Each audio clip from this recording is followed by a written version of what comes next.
বাদী পুরুষবাদী নয়, সবার আগে সত্যবাদী হওয়ার চেষ্টা করুন।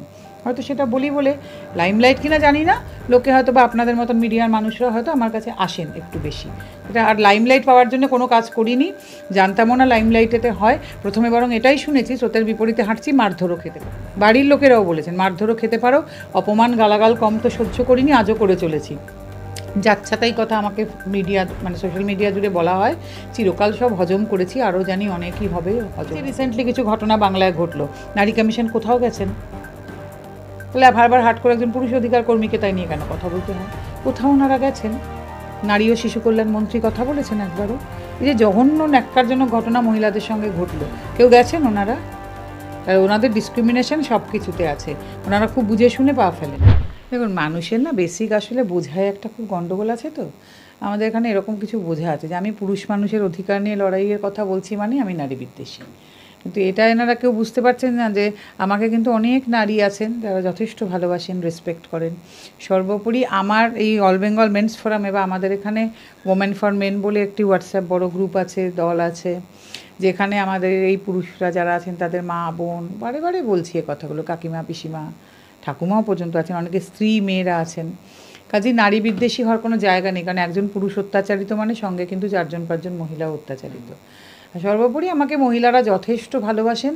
কিছু মহিলা তো থাকবেন যাদের হয়তো স্বার্থে ঘা পড়ছে, ভেস্টেড ইন্টারেস্টে, যেই কথাগুলো কেউ এতদিন তোলেননি সেগুলো আমরা তুলছি। তেমনি অনেক পুরুষও আছেন যারা কিন্তু আমি একদম পছন্দ করেন না, আমার নামে উল্টোপাল্টা ভিডিও বানান, ট্রোল করেন, পুরুষও তো আছেন এর মধ্যে। তো কাজেই নারী বিদ্বেষী যারা আমায় বলেন তারা আইদার এই কাজটা বোঝেন না, আর নয়তো তারা তলিয়ে আমার যেসব কথাবার্তা শোনেননি, তারা জানেন না, বা তাদের স্বার্থে আঘাত করছে, তাই তাদের একটু অসুবিধে হচ্ছে। কারণ যে মুখটা তাদের এতদিন মুখোশের আড়ালে লুকোনো ছিল, সেই মুখোশটা আমরা খুলে দিচ্ছি, সেখানে গণ্ডগোল হয়ে যাচ্ছে। অনেকে বলে যে আপনি একজন মহিলা হয়ে পুরুষের হয়ে কাজ করছেন। আমাদেরই এক সাক্ষাৎকারে, মানে আমাদের চ্যানেলে এক সাক্ষাৎকারে একজন বলেছিলেন যে আপনি নাকি লাইমলাইটে আসার জন্য বিপরীত স্রোতে হাঁটছেন। তা সে তো তাহলে 7 বছর ধরে সম্ভব ছিল না। আর সর্বোপরি আজকে মেয়েদের জন্য যখন এত এত পুরুষ আজও পৃথিবী জুড়ে কাজ করে চলেছেন, সে শুরুর জমানা থেকে রামমোহন রায় যদি বলি, আমি কিছুই নই তাদের কাছে, খুবই সামান্য একজন মানুষ, কিন্তু করেছেন তো আজকে কৈলাস সত্যার্থী পর্যন্ত, আরও অনেক বিদেশ দেশে অনেকে হয়তো আছেন, বা আজও দেখবেন এই যে যত মেয়েদের আইন প্রণয়ন হচ্ছে, যত প্রকল্প, যা কিছু, অনেক মহিলা এনজিওর মাথাতেও অনেক পুরুষরা রয়েছেন। তো সবই তো পুরুষরা, কই সেই কথা একবারও তো ওঠে না, তারা কি তাহলে সবাই লাইমলাইটের জন্যই কাজটা করেছেন? তখন তাদের বেলা কেন এটা ওঠে না?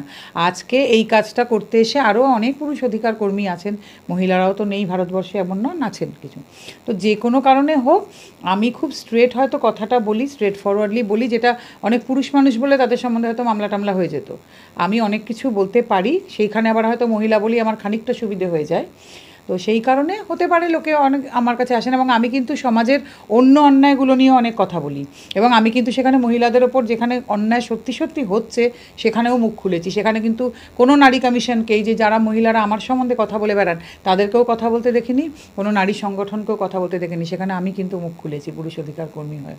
সে আমি স্ট্রেট কথাটা স্ট্রেট ভাষায় বলি, তাই আমি বলি নারীবাদী পুরুষবাদী নয়, সবার আগে সত্যবাদী হওয়ার চেষ্টা করুন। হয়তো সেটা বলি বলে লাইমলাইট কিনা জানি না, লোকে হয়তো বা আপনাদের মতন মিডিয়ার মানুষরা হয়তো আমার কাছে আসেন একটু বেশি। এটা আর লাইমলাইট পাওয়ার জন্য কোনো কাজ করিনি, জানতামও না লাইমলাইটেতে হয়। প্রথমে বরং এটাই শুনেছি, স্রোতের বিপরীতে হাঁটছি, মারধরও খেতে পারি। বাড়ির লোকেরাও বলেছেন মারধরও খেতে পারো, অপমান গালাগাল কম তো সহ্য করিনি, আজও করে চলেছি।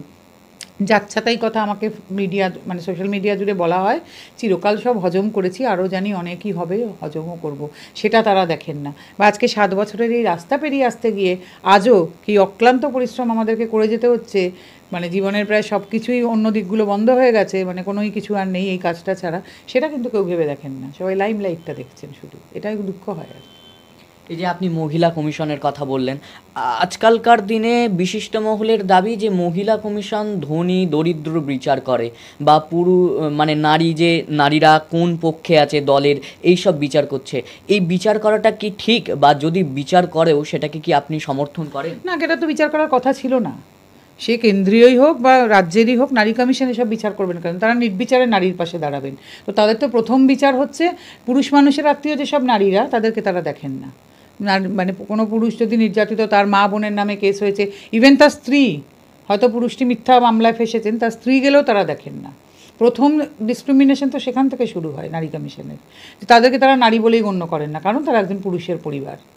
এই ডিসক্রিমিনেশন, তারপর ধনী দরিদ্র ছেড়ে দিন, রাজনৈতিক রং ছেড়ে দিন, ধর্ম ছেড়ে দিন, সব। এই যে রিসেন্টলি কিছু ঘটনা বাংলায় ঘটলো, নারী কমিশন কোথাও গেছেন? তাহলে বারবার হাট করে একজন পুরুষ অধিকার কর্মীকে তাই নিয়ে কেন কথা বলতে হয়? কোথাও ওনারা গেছেন? নারী ও শিশু কল্যাণ মন্ত্রী কথা বলেছেন একবারও? এই যে জঘন্য ন্যাক্কারজনক ঘটনা মহিলাদের সঙ্গে ঘটলো, কেউ গেছেন ওনারা? তাই ওনাদের ডিসক্রিমিনেশন সব কিছুতে আছে, ওনারা খুব বুঝে শুনে পা ফেলেন যে কোথায় যাব আর কোথায় যাব না। নারী কমিশনের এটা তো হওয়ার কথা ছিল না, সবার জন্য সমানভাবে যাওয়া উচিত ছিল নারী কমিশন। নারী মানে তার অসম্মান হলে যাব, কিন্তু এটা তো হচ্ছে না। যে মণিপুরে নিয়ে যারা সরব হচ্ছে তারা চোপড়া নিয়ে চুপ, আবার ঠিক উল্টোটাও, মানে চোপড়া নিয়ে যারা সরব তারা আবার মণিপুর নিয়ে চুপ। তো খুব স্বাভাবিক, রাজনীতি করতে গেলে তো এগুলো আপনাকে শিখতেই হবে। কিন্তু আমার একটাই কথা, যে আজকে চোপড়া নিয়ে যদি হচ্ছে, তা আমি মণিপুরে বলবো যে চুপ করে থাকবো, মানে কি আমার ছেলে ভালো, তাই জন্য আমার ছেলে খারাপ, তাই তোমার ছেলেও খারাপ হতে পারে, বা ওর ছেলে খারাপ কেন, আমার ছেলেও তাই খারাপ কাজটা করেছে। কারুর জন্য কেউ কিন্তু জাস্টিফাইড হয় না, প্রত্যেকটা ঘটনা সমান নিন্দনীয়। এই যে কেউ এখানে চোপড়ায় হলেই ওনারা মণিপুরটা জাস্টিফাই করার চেষ্টা করছেন, মণিপুরে হয়েছে বলে আবার চোপড়া জাস্টিফাই হচ্ছে, সব কটা ঘটনা সমান নিন্দনীয়। কেন এরকম হবে? নারী পুরুষ যার ওপরেই অত্যাচার, আজকে স্বাধীনতার 75 বছর বাদেও আজকে এসব কেন হবে, এটাই জানতে চাই। এ তো মানবাধিকার লঙ্ঘন, এ তো নারী পুরুষের অধিকার লঙ্ঘনের কথা হচ্ছে না। আপনারাই তো বলছেন নাকি নারীর বিকাশ, নারী এগুলো দেশ এগোবে, এত নাকি রিজার্ভেশন করেছেন, এত নাকি নারীর জন্য সব করছেন, তা কোথায় লাস্ট 1 সপ্তাহ বা 15 দিনের ঘটনা সেটা বলে না তো। এটা এই যে পুরুষদের চেয়ে নারীদের জন্য বেশি প্রকল্প, বেশি সুবিধা, পুরুষদের চেয়ে বলবেন না, বলুন নারীদের জন্য প্রকল্প। পুরুষদের চেয়ে আবার কি? পুরুষদের জন্য তো কিছু নেই। তখন তো এই কথাটা ওঠে যখন পুরুষদের জন্য কিছু থাকে, পুরুষদের জন্য কিছু তো নেই। আর ওই বিএনএস আসার পরে সে আরও সর্বনাশ হয়ে গেল। ওনারা বলছিলেন ন্যায় সংহিতা, কিন্তু পুরুষদের জন্য তো কিছু নেই কোথাও। তখন তো চেয়ে, মানে পুরুষদের থেকে নারীদের বেশি, পুরুষদের তো কিছুই নেই, শুধু নারীদের জন্যই আছে। শিশুদের জন্য কিছু আছে, সিনিয়র সিটিজেনদের জন্য কিছু সামান্য হলেও আছে। এবার মজা বিষয় দেখলাম, পশু পাখিকে মেরে ফেলার জন্য দণ্ডের ব্যবস্থা হয়েছে এবারে আইনে। পুরুষ মানুষ তার থেকেও নিকৃষ্ট এ দেশে, বুঝেছেন? তাদের জন্য কিছু নেই, এটা সবার বোঝার সময় এসছে। কিন্তু এই যে রাজ্যপাল সংঘাত যেটা তৈরি হয়েছে, সেটা অন্য কিছু নয়, একটা শপথ গ্রহণ। সেই শপথ গ্রহণেও কিন্তু নারী পুরুষ নিয়ে একটা আলোচনা উঠে আসছে, যে রাজভবনে যেতে মহিলারা ভয় পাচ্ছেন, মানে রাজ্যপালের কাছে যেতে, এটা বলছেন খোদ মুখ্যমন্ত্রী। না, খুবই এসব জিনিস একদম খুব রুচি বিগড়িত জিনিস, আমি এগুলো নিয়ে আলোচনাই করতে চাই না। কারণ এক তো হচ্ছে এর মধ্যে প্রচণ্ড রাজনৈতিক রং, আর দ্বিতীয় কথা আমি মনে করি এতে আমাদের রাজ্যের সম্মানও ভীষণভাবে ক্ষুণ্ণ হচ্ছে। কারুর তরফেই এই কথাগুলো ওঠা উচিত ছিল না, এবং এই জিনিসগুলো নিয়ে কথাবার্তা যত কম বলা যায় ততই মঙ্গল। মানে এটা আমাদের কারুর সম্মান বাড়ছে না, সবার মুখ ছোট হচ্ছে, সবার মুখ ছোট হচ্ছে একযোগে, কারুর সম্মান বাড়ছে না এতে। যে স্বস্তিকা মুখার্জির যে বিজয়া সিনেমা, তাতে একটা র্যাগিং এর প্রথমে একটা জিনিস বলে দিই, এটা স্বস্তিকা মুখার্জির সিনেমা নয়, এটা হইচই বলে একটি ওটিটি প্ল্যাটফর্ম, তাদের একটি প্রোডাকশন। স্বস্তিকা মুখার্জি অভিনয় করেছে, হ্যাঁ, তার সিনেমাটা তো হয়ে যায় না, তাই জন্য, তাই না? তো স্বস্তিকা মুখার্জি যে সিনেমাটা অভিনয় করেছেন, যে বিজয়া, সেখানে ছেলেদেরই বেশি র্যাগিং দেখানো হয়েছে। না, এটা একটা ঘটনা, মানে পরিপ্রেক্ষিতে গত বছরের ঘটনাটা আপনারা নিশ্চয়ই কেউ ভুলে যাননি, যাদবপুরের স্বপ্নদ্বীপে খানিকটা সেই ঘটনার ছায়া অবলম্বনে তৈরি হয়েছে। কিন্তু সেইখানেও কিন্তু আমি প্রথম যে বারবার বলেছিলাম যে আপনারা মহিলা হস্টেলেও খোঁজ নিন, সেখানেও কত মেয়ের জীবন এভাবে নষ্ট হয়েছে, এটাও খোঁজ নেওয়ার চেষ্টা করুন। আর কেউ কিন্তু বলেননি, কোনো নারী কমিশন, কোনো মহিলা অধিকার সংগঠন কেউ বলেননি। আমি বলেছিলাম কিন্তু বারবার যে আজকে ছেলেদের নিয়ে যে জিনিস হচ্ছে, আপনারা মহিলা হোস্টেলে খোঁজ নিয়ে দেখুন। এই যে মফস্বল গ্রাম থেকে যে মেয়েগুলো পড়তে আসে, তাদের জীবনেও কিন্তু এগুলো ঘটছে, হয়তো একটু অন্যভাবে, তাদেরও কিন্তু এই জিনিসের শিকার হতে হয়।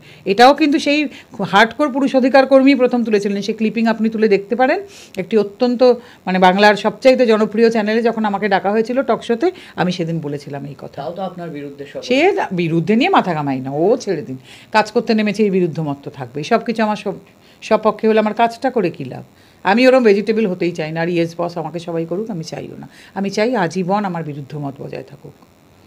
কোথাও গিয়ে কি মনে হয় না যে নারীরা পুরুষদেরকে সহজেই ভিকটিম বানাতে? অবশ্যই, আমরা তাদের হাতে সব অস্ত্র তুলে দিচ্ছি, তাহলে কেন হবে না? খুব স্বাভাবিক, এটাই তো স্বাভাবিক ছিল। আজকে আমি ন্যায় সংহিতা করে বিএনএস 69 করছি, কি বিবাহের প্রতিশ্রুতিতে 6 বছরে 10 বছরের কারাদণ্ড। আরে যেখানে একটা সম্পর্ক আজকে 1 বছরের বেশি টেকেই না, বিয়ে টিকলেই বিরাট ব্যাপার লোকে মনে করছে, সেখানে আমি একটা বিবাহের প্রতিশ্রুতি দিয়ে নাকি সহবাসে 10 বছরের কারাদণ্ড, এটাও দেখতাম। জেন্ডার নিউট্রাল করতেন, বুঝতাম আপনাদের দম আছে। মহিলারা তো এটা অনেক বেশি করেন ছেলেদের থেকে, কিন্তু কোন নিরাপত্তার অভাবে ভোগেন। আগে তো খুব বেশি হতো যে বা আবার সম্বন্ধ ঠিক হয়ে গেছে বা এই ছেলে পছন্দ হচ্ছে না ওই ছেলেতে গেছি, মহিলারা অনেক বেশি করেন ছেলেদের থেকে, এটা আমি বলছি তো। তাহলে তাদের জন্য কি আছে, তারা তো ইজিলি করতে পারেন এটা, তাদের কেন তাহলে হবে না? তারা তো ইকুয়ালিটিতে বিশ্বাস করেন, মহিলাদের জন্য তো আপনারা সমানাধিকারের কথা বলছেন ও এম্পাওয়ারমেন্টের কথা বলছেন, তাহলে এটা কেন করতে পারলেন না? অর্থাৎ আপনারাও কিন্তু মহিলাদেরকে সারাক্ষণ ভিক্টিমাইজ করতেই ভালোবাসছেন, মহিলাদেরকে ভিকটিম করে রেখে দিতে চান আপনারা। কাজে এই যে উল্টো কথা একটা বলেন না, empowered woman, my life my choice, মহিলারা নাকি এগিয়েছেন, কিচ্ছু না। মহিলারা, আপনারাও এটা শুনে রাখুন, আপনাদেরও কিন্তু এই ভিক্টিমাইজ করে রাখতেই সবাই চান, সরকার বলুন, প্রশাসন বলুন, সবাই আপনাদেরকে এম্পাওয়ার্ড কেউ করতেও চান না। তাহলে এই আইনগুলো জেন্ডার নিউট্রাল হতো। কেউ ভাবেনি না যে আপনারা এগুলো করতে পারেন, আপনাদেরকেও দ্বিতীয় শ্রেণীর নাগরিক বানিয়ে রাখার চেষ্টাই কিন্তু সারাক্ষণ চলছে, এটাও মাথায় রাখবেন।